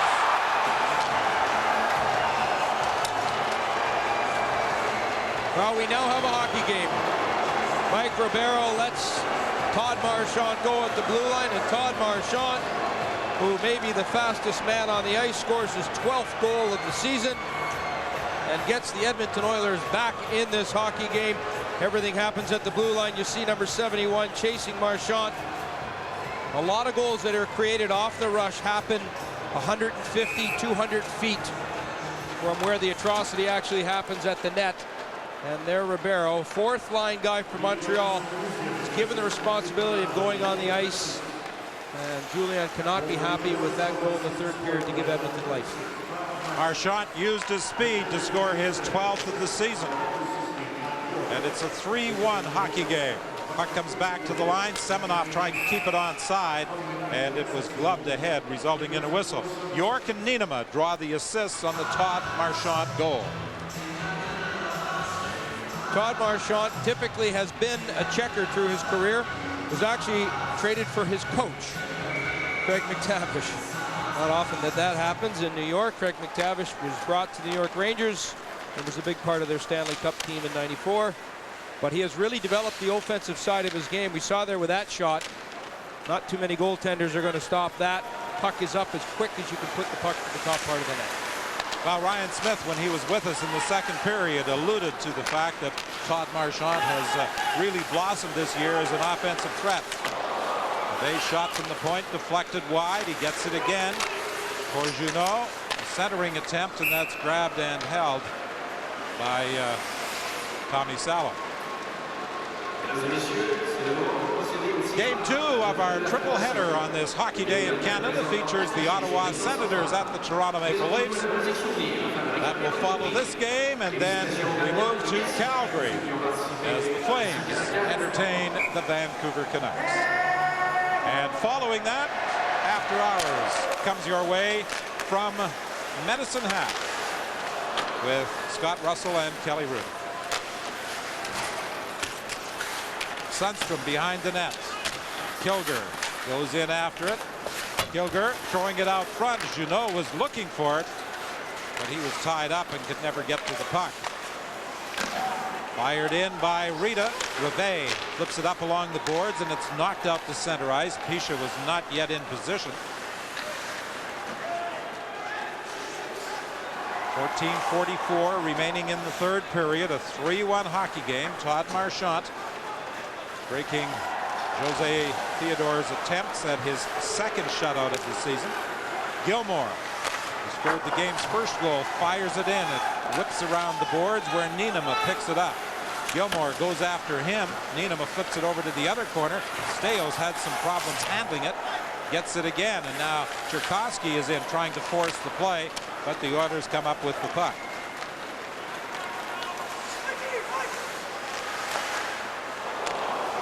Staios pounces on the loose puck, and then it's dumped down the ice by Perreault as Nienema goes back after it. Carter takes the shot. Big rebound. Carter gets it again and fired it off a stick wide. Gilmour goes rink wide, picked up by Bouillon for Perreault, and Perreault is knocked off the puck. The Oilers chop it out of the zone. Horcoff gets it over to Comrie. Comrie comes in with Carter. Comrie taken off the puck by Traverse. Carter in the corner, trying to move into position, back to the line. Shot from the point, knocked down in front. Carter couldn't get to the loose puck. Staios from the point, throws it to the net. Oh, that just deflected wide as both Comrie and Horcoff were in front of Theodore. Carter plays it back to Staios. The Oilers applying pressure here. Comrie trying to drag it through. Unsuccessful, and now Koivu picks it up for Montreal for Zednik. He was trying to hit Bula streaking down the right side, missed him with the pass. 12:55 remaining in the third period. Montreal leading by a score of 3-1 over Edmonton. The Oilers from here move on to Pittsburgh Tuesday, to Detroit on Thursday. Brewer's shot, that's wide of the net. Rita lets it go back to the point to Semenov. He plays it for Marchant. Marchant out front for Rita. Rita scores! The call-up from Hamilton makes it a one-goal game. And what I like here is the poise that Rita shows on this play. He gets the puck. He takes his time. He opens up the legs of Theodore, who thinks he should shoot the puck right away. Why wouldn't he? Most young guys would. There's a little hesitation, and it is through the defender's legs. Jan Bulis gets caught puck watching there, similar to what we saw from Timbits hockey in between the first and the second. And here's a real good look at what the net cam sees as that little hesitation move by Yanni Rita freezes Jose Theodore. 3-2 for the Montreal Canadiens. The second career goal for Yanni Rita. He got his first on January 22nd against Detroit when he was called up for 6 games. Puck fired high into the netting, resulting in a whistle with 12:11 remaining in this third period. Tonight for Hamilton in Winnipeg as Hamilton beat the Manitoba Moose 4-2. Got a wake-up call at 3:30 in the morning to catch his flight to Montreal yesterday, and practiced with the team here at the Bell Center. He scored 18 goals while he was with the Bulldogs. Kevin Lowe was saying that after his previous 6-game stint, perhaps they should not have sent him down, and he might be with the big team to stay. Closed captioning is brought to you by Chevy Avalanche, the ultimate utility vehicle. Chevy trucks like a rock. Todd Marchant and Semenoff drawing the assists on the goal by Rita. You got two young players both involved in the scoring there, Semenoff and Johnny Rita. Johnny Rita played one game last year for the Edmonton Oilers. So this must be a real good opportunity for him. A lot of injuries with Edmonton, and certainly with the lack of offense that they've had over the past couple weeks, he'll be a welcome addition with his offensive skills. Well, I think what Craig McTavish and Kevin Lowe and the Oiler organization must have really liked about the goal is the patience he showed for a young player in front of Theodore. Absolutely, and they would know about goal scoring. They saw enough of it with the Edmonton Oiler days, 400+ goals. It seemed like every single year. That's nearly unattainable now in the National Hockey League. Craig McTavish, how many Stanley Cups can that organization win? Kevin Lowe running the ship with 6. Cantel flipping it around the board. Steos pinched in from the point, but it's knocked past him. And now it's Sundstrom driving it into the Edmonton zone. Kilray, an ex-Edmonton Oiler on it. Tried to get it to Juno. Juno couldn't go anywhere with it. Back to the line for Bouillon. Bouillon into the corner for Sundstrom. For Juno. Steos attempting to tie him up.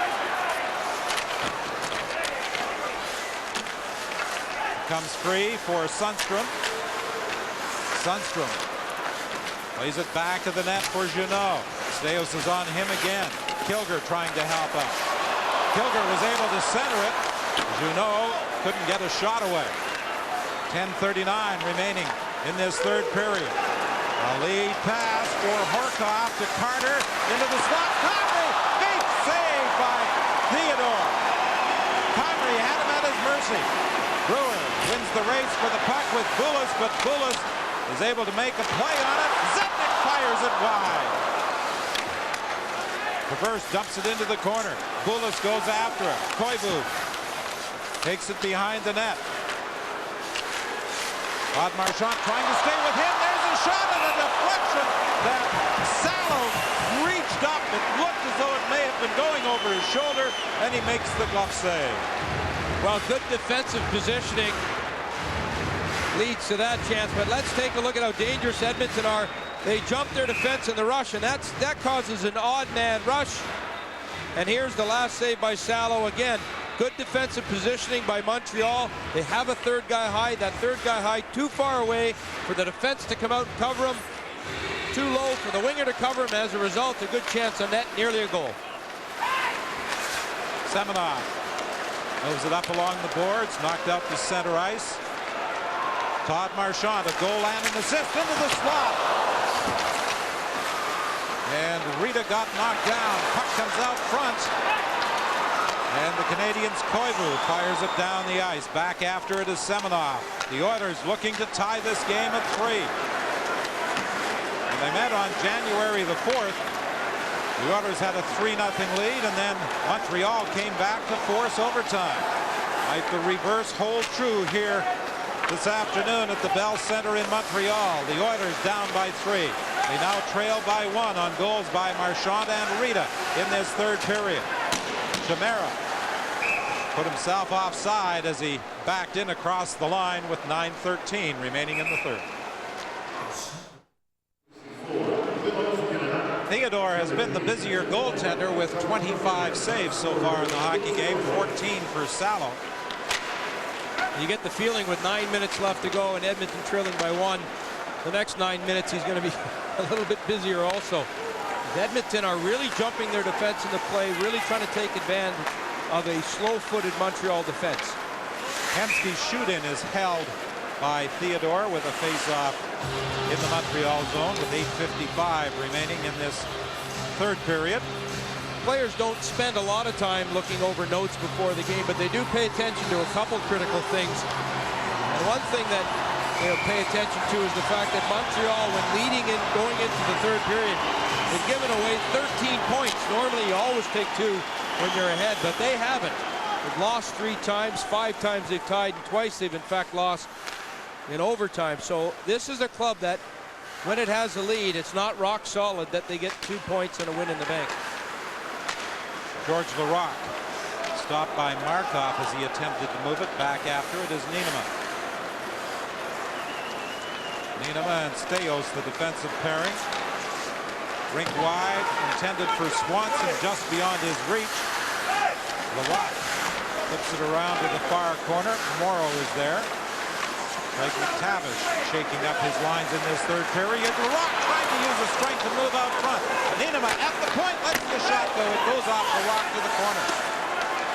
Larocque working along the boards, flips it behind the net. Theodore moves it up along the boards, but Staios pinches in from the point to keep it onside.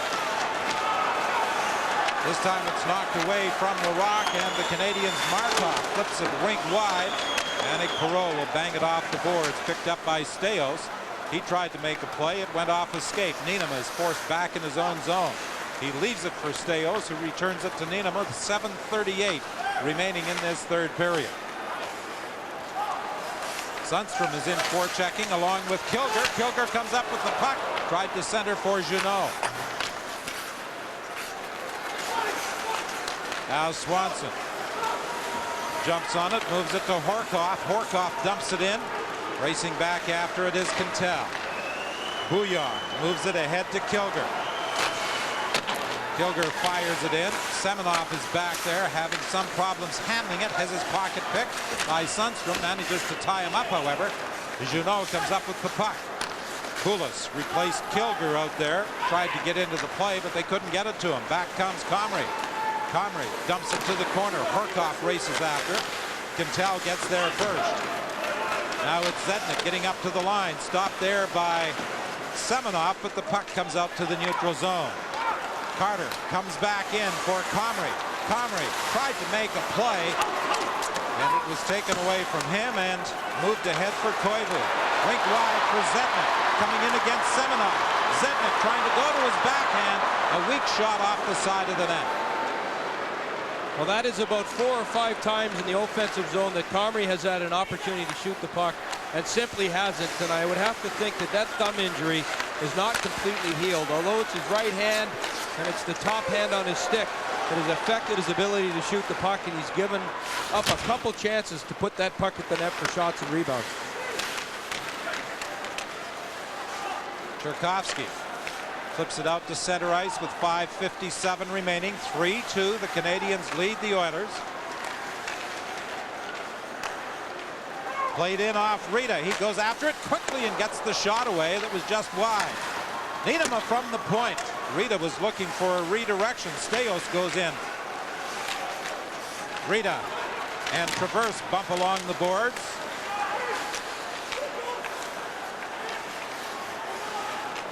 Todd Marchant back of the net. York is there as well. York trying to get into position, trying to escape. Gilmour gets away, throws it to the front of the net. It was knocked down. Rita was there uncovered, but the puck never got through. Cherkovsky had problems handling the long lead pass as Niinema takes it back in his own zone. He fires it rink wide off the boards, picked up by Marchant, but Marchant rubbed out by Rivet. Canadiens Kilger comes down the left side and fires it in. Juno races in from the other point. Semenov got there first. Ethan Morrow with a neat move to avoid a check as he comes out of the zone. Plays it ahead for Brewer. Drop off for Reisner. Looking for Morrow, and he couldn't redirect. And Kilray chops it down the ice with 4:33 remaining in the third.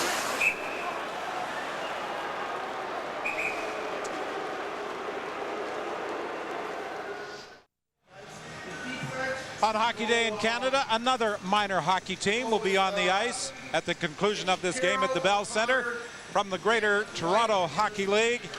It's the AAA Junior Canadiens who will be performing here, and they will be playing at the conclusion of this game, invited here by the Montreal Canadiens.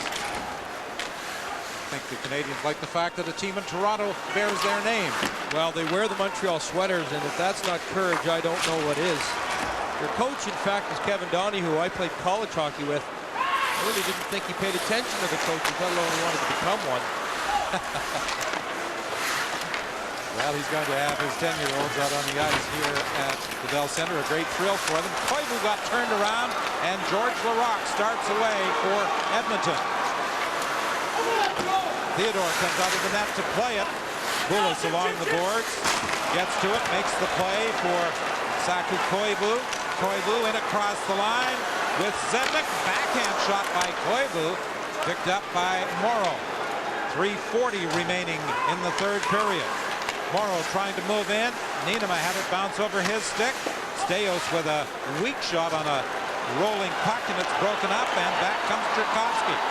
Tchaikovsky, backhand shot off the side of the net. He goes after the puck. Leaves it there for Perreault.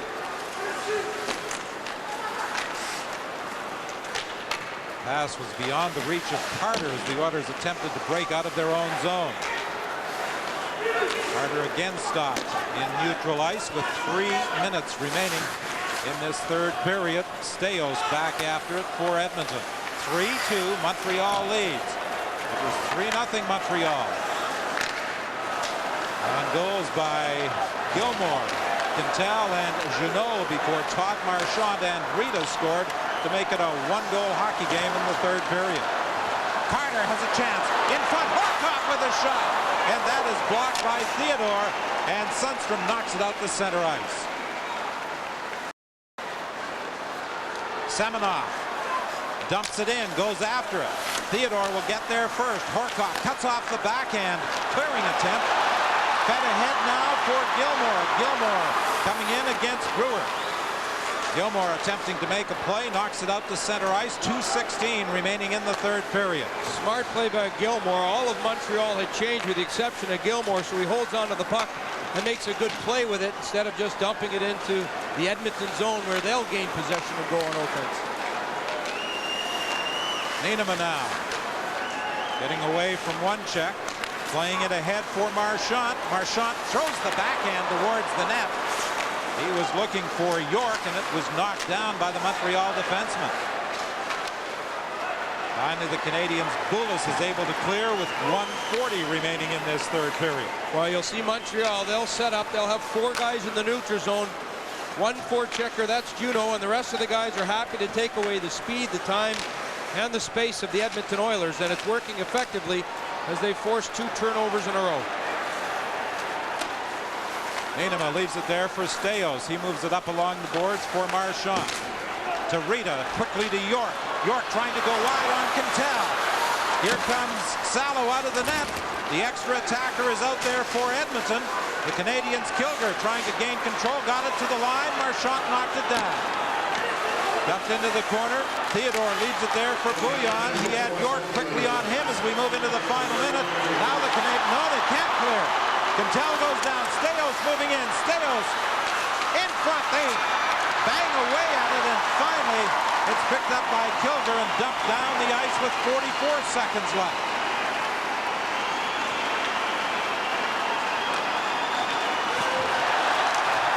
Loose puck for Bullis. He couldn't go anywhere with it as he was checked. 30 seconds remaining in this third period. The Edmonton net is empty. Rink-wide pass for Horcoff. It got caught up momentarily in his equipment. Now Brewer banks it off the boards against Bullis. Bullis is knocked down. 18 seconds remaining. Finally, it's moved over to Comrie. Comrie got turned around for Carter. Carter in across the line. He's stopped. And a whistle on the play, and a penalty coming up against Montreal. with 9.7 seconds remaining. This, I think, is a good penalty to take because you had a lot of speed coming through that neutral zone. Zednik recognized that. Unfortunately, he was caught flat-footed, and all he could do was lay the lumber on Mike Comrie, and so he will get a penalty.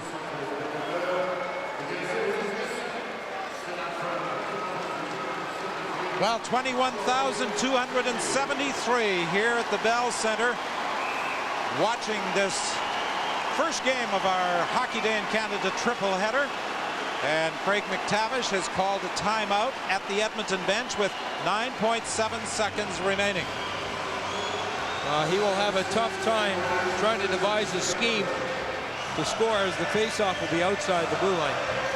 Ottawa, Toronto coming up next from the Air Canada Centre. And then it's Vancouver at Calgary to complete our triple header on Hockey Day in Canada. Craig McTavish, the last player to play in the National Hockey League without a helmet. And a former teammate of yours. We have four-time Stanley Cup winner. They have a crackpot coaching staff there. If anyone can come up with an idea how to score, they certainly could. Charlie Huddy is amongst that group, and he has won a couple Stanley Cups. Billy Moores is another gentleman. There he is. He's won 2 national championships. He's in fact the first coach ever to start the summer skate. Gretzky and Lowe and those guys in 1977-78. Well, I know you have had some good things to say about Bill Moores when he was with you in New York. Oh, he's a genius, and certainly there's no doubt that the young players that are developing, it's because of his guys. Todd Marchant from the face-off for Comrie. Comrie chops it in, 5 seconds remaining. A whistle on the play as... Well, you can see their set play there, win the draw, get it to Comrie. Comrie dumps it around the boards, and everyone going to the net with the exception of the person retrieving the puck, but York was a step and a half offside, and as a result, with even less time on the clock, and Montreal counting by 2s, Edmonton will try to score the equalizer. From the face-off, Brewer throws it in, and the Montreal Canadiens are going to hang on with a huge victory over the Edmonton Oilers here at the Bell Center as Theodore makes 27 saves.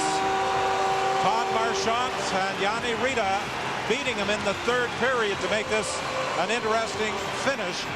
But the Canadiens were able to hang on. Well, you don't often fall behind 3-0 and then find a way to get back in the hockey game. And in fact, that didn't happen for Edmonton as they fall short. Montreal give them full marks. A couple of guys chipping in. A goalless drought ended for Gilmour, his second in 13 games. And a goal from the back end, which doesn't happen often in Montreal, as Cantel scores 3 goals off the face-off. Montreal 3-2 winners. After losing 5 straight, Jose Theodore is a winner, 3-2 over Edmonton. Now let's join Ron McLean.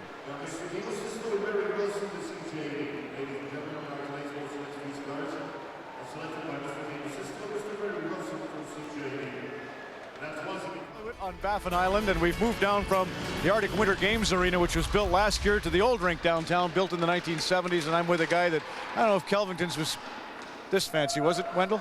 No, when I started, it wasn't this fancy. This is a great second rink they have in town here. Boy, you were a huge hit, as Ken Dryden, the Toronto Maple Leafs, Mike Gardner, to have those guys come up here. It seems like it's Leaf country. Your impressions of the time on Baffin Island? Well, I think it's been great. We've been treated excellent, and everything we did for a first time, went out in some cold weather, doing some snowmobiling and building igloos in minus 60-degree weather out on the water, and just doing a lot of things that you may never get a chance to do again. But we had a great time. You did a great job too. Well done. Thank you. Boy, I'll tell you, that wind whipping across Kelvington had nothing on when Wendell went out. It was in the middle of the afternoon yesterday with the wind chill. They said minus 70 degrees when he went to see an igloo constructed. Let's look at the MasterCard 3 stars of Game 1 of our triple header. And by the way, Ken Dryden will join me in just a couple of minutes to explain the Leafs' skills first challenge. There you see Yanni Rita with his big goal. Dougie Gilmour kick-started things, and Marius Tchaikovsky, the 3rd star. Back to the Bell Center and Steve Armitage. Steve. Thank you, Ron. I'm with Jose Theodore. And Jose, that ends your little mini losing streak. Oh, yeah, I was hoping to get a win last game against Columbus, but we lost 2-1 in overtime. But the main thing is I just kept fighting hard, and tonight guys made some big goals like early in the third, and I just had to make the big saves at the right time. This team has had a habit of blowing leads in the third period, almost tonight. Well, almost, but almost is not enough. We still got away with the points. For sure, we gotta you gotta work on that in the next couple of games to make sure we keep doing the same plans, the same system in the third. Matthew Gagnon has played well in his last 2 starts. Does that put pressure on you, or do you welcome that? Well, I welcome that. I think we're fighting for playoff spot. We need everybody right now. The fourth line player is still the second goalie. I mean, he played terrific for 2 games. We got 2 big wins, and it's just a bonus to have a guy step in like that. Jose, thank you very much for this. Thanks a lot. Jose Theodore, his 15th win of the season. The Habs 3-2 winners over the Oilers. Ron? Steve, thanks a lot. So those 2 teams split their season series with a win each. Game 3 of the clash between Ottawa and Toronto is good to go at the Air Canada Centre. And Scott, how about a preview on that one? All right, Ron, this game has got a lot to offer. First of all, there's the marquee goaltending matchup of Patrick Lalime and Eddie Belfour. Lalime with 7 shutouts on the season, bidding for his 3rd straight tonight. And Eddie Belfour, who turned the Leafs season around, has got 6 shutouts. Then there's the return of Gary Roberts. Roberts, we're told, has just signed a 1-year contract extension with the Leafs, so he's got a bit of security heading into his first game of the season tonight. Last threw a check in anger last May in the conference final against Carolina, and then had surgery on both the shoulders. And Jason Spezza is in the lineup for the Ottawa Senators tonight. He was called up on an emergency basis to replace Radek Bonk last week, and Bonk's back is still hurting him, so Spezza gets to play in his hometown of Toronto tonight. So the Leafs and the Senators at the Air Canada Centre, Ron. Scott, excellent stuff. Now, we're going to have after hours tonight emanating from Medicine Hat, Alberta, and we featured Billy Moores just at the end of that Montreal-Edmonton telecast and his ties to the U of A Golden Bears. Dan Bomeister, whose son, of course, Jay is the star of the Florida Panthers, was an assistant coach with the Golden Bears. So it's Medicine Hat, the storyline for Game 3 of the tripleheader, and there's Scott Russell and Kelly Rudy. Gentlemen. Absolutely, Ron. You had Wendell Clark on there, former Saskatoon Blade. Of course, the Blades are playing the Medicine Hat Tigers as our backdrop tonight. And how many autographs have you signed? I mean, you've been the biggest guy in town. We have had a lot, Scott, but how about our jackets? The Nice. Tigers nice enough to give us these jackets just over my shoulder here. I don't know how many times, Scott, I've been pulled for poor performances off this ice by my coaches. All right, let's focus on our game, which is, of course, the Vancouver Canucks and the Calgary Flames at the Pengrowth Saddledome. Vancouver unbeaten in 8. And they've been playing, obviously, very well, but I'm really concerned for Calgary Flames in that they haven't played well lately. They have to be mad tonight going into tonight's game. They lost again in LA on Thursday. Tonight I expect a lot better game from them. Hockey Day in the Hat, Ron. Of course, Kelly Rudy will drop the puck. Opening face-off between the Saskatoon Blades and the Medicine Hat Tigers. As for the Calgary Flames, Jerome McGinley is on a tear. 7 goals in his last 5 games as they host the Canucks tonight. Ron? Scott, Jerome, as you know, the subject of all this trade talk the last 24 hours, Eric DeHatchik will join Al Strack and John Davidson on our satellite hot stove in the second intermission of Game 2 at the Air Canada Centre. And Don Cherry, of course, with the coach's corner from the new arena uptown. Now let's set back to the Bell Centre. Steve Armitage just caught up with the hero of the hour. The guy that scored the game-winning goal is Joey Juno. Steve. Thank you, Ron. And Joey has just put the Hockey Day in Canada hat on. Congratulations, you earned it. Thanks. It was a hard game. Theo played great for us tonight, this afternoon, I should say. And Edmonton came back in the game. They're always dangerous. They're a fast team. So obviously today they never stopped working. Joey, take us through the goal. It's right there. Well, off the draw there, Sonny made a great play, and I just had a chance to shoot quick. I guess I never had the chance to turn my wrist back. I kind of shot backwards, so lucky a little bit. Joey, this team has had trouble protecting leads in the third period. What was the difference tonight? Well, I think we had 3-0. Sometimes, some guys are trying to add more, and it's maybe a lack of experience at time. In this case, all we had to do really is working hard, put the puck deep, and then go work there. Instead of that, we kind of stopped skating and waited for them, and it just allowed them to go around us pretty much, when you stop skating. With the tightness of the race in the East, every game is important. This was a big one today. Are we going to see more desperation hockey from the Canadiens?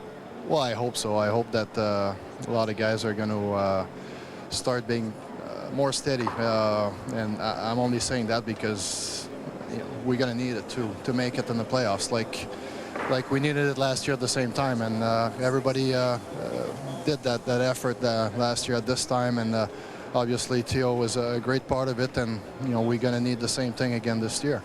We do have some good leaders on this team, and for some reason at this time of the year, these guys like Doug Gilmour, Cantel, and guys like that, they're always coming through and being just the leaders that we need them to be for this team. Joey, thanks for this. Appreciate it. Good luck down the road. Thank you. Joey Juno gets the winner for the Montreal Canadiens in a 3-2 win over the Oilers here at the Bell Center.